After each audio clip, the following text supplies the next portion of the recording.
Et un, et 2, et 3, Kodza. Et oui les amis, comme annoncé il y a quelques jours, il est de retour, retour vers le futur, retour vers le passé, retour pour une nouvelle saison de Nicolas Kodza. L'impuissance du FC Nantes pour le mercato du côté du poste de latéral gauche, c'est incroyable. Dites-moi par commentaire les amis, est-ce que vous êtes hypé par ce retour Nicolas Kodza du côté du FC Nantes pour la troisième saison consécutive? Wolfsburg, ils l'ont acheté, ils n'ont fait que le prêter au FC Nantes. Alors là, franchement, je pense qu'il n'y a aucun club qui a réussi à faire ce que Nantes est en train de faire. Avoir un joueur pendant 3 ans d'affilée en prêt, c'est incroyable. Mais c'est vrai, Kodza encore de retour pour le FC Nantes. Vous savez mon avis sur Kodza, je trouve que c'est pas un joueur qui est efficace pour le FC Nantes. C'est vrai que l'année dernière a fait encore une saison très moyenne, Kodza, et je voulais voir autre chose du côté du FC Nantes cette année. Et pour l'instant, hormis Kozin, on est dans la merde encore du côté du poste de latéral gauche. En tout cas, j'espère que vous allez bien. Évidemment, par commentaire, vous me direz ce retour sur Kozin. Est-ce que vous êtes hypé ou pas du tout? Pour pouvoir délibérer avec vous. Surtout que l'actualité n'est pas terminée. On apprend également par Ouest France la prolongation dans les jours à venir de Tabibou jusqu'en 2030 du côté de FC Nantes. Donc ça, c'est vraiment une bonne pioche parce que c'est un joueur que j'aime beaucoup, qui a peu de taux de jeu en Ligue 1, mais quand il a pu rentrer, j'ai trouvé qu'il était assez percutant. Et pouvait être décisif aussi sur des passes, même avec les Lustig, quand je l'ai découvert avec Louis Leroux, moi personnellement, c'est là que je les ai découverts. Un joueur que j'aime beaucoup, Tabibou, donc c'est ce qui est bien, c'est qu'on une valeur sûre du club, entre guillemets, jeune pépite, on essaye de directement le prolonger pour être tranquille. Ça, c'est plutôt cool. Et une information mercato, les amis, qui arrive. Donc, certes, Tabibou, très bonne poche. Kodza, bon, voilà.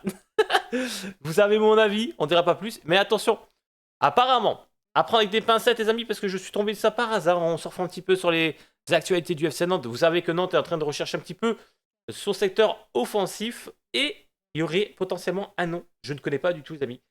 Je vais le donner. Je vais essayer de bien le prononcer parce que la prononciation et moi, ça fait deux. C'est Dor Turgaman ou Turgaman, je ne sais pas comment on prononce. C'est un attaquant israélien de 21 ans, les amis. Apparemment, il aurait marqué 20 buts la saison dernière du côté du Maccabi à Tel Aviv.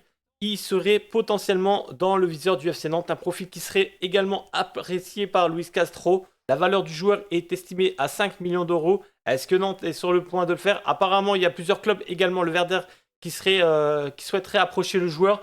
Est-ce que Nantes va chercher un joueur israélien pour renforcer son attaque dans quelques jours? On en saura ça, les amis. Mais en tout cas, ce qui est sûr, c'est que ce mercato nantais est très audacieux. Moi qui pensais avoir des cadres valeur sûre Ligue 1, on n'en est pas du tout là à l'heure actuelle. Parce que si tu m'appelles Kodza, un cadre, personnellement, voilà, 30 points. Bref, on va arrêter de parler de Kodza. Donc si vous connaissez un petit peu le joueur, les amis de Turgaman, n'hésitez pas à me l'écrire par commentaire. Parce que pour moi, c'est une découverte. Je suis pas trop le championnat israélien, donc personnellement, je ne connais pas du tout ce joueur, même s'il a marqué 20 buts, c'est bien pour les stats.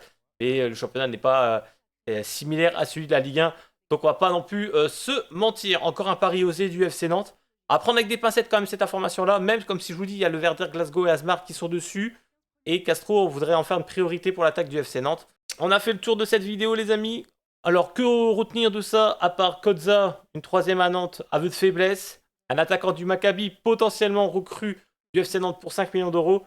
Et la prolongation de Demen Tabibou, qui est pour moi un futur joueur très intéressant du FC Nantes, si on lui laisse sa chance évidemment. Il n'y a pas grand chose à se mettre sur la dent. En tout cas, je tenais à vous remercier les amis dans cette vidéo courte mais rapide, tout simplement parce qu'on a passé la barre des 100 abonnés il y a 2 jours. Ça y est, la chaîne a 1 mois maintenant.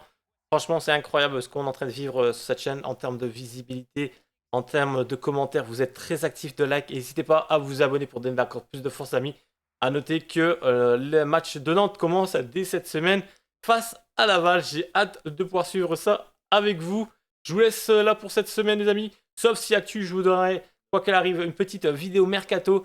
Merci à tous de m'avoir suivi et bonne semaine à vous avec tout le contenu qui est déjà préparé, rien que pour vous. Alors, abonnez-vous et à bientôt, Kodza. Ciao, ciao.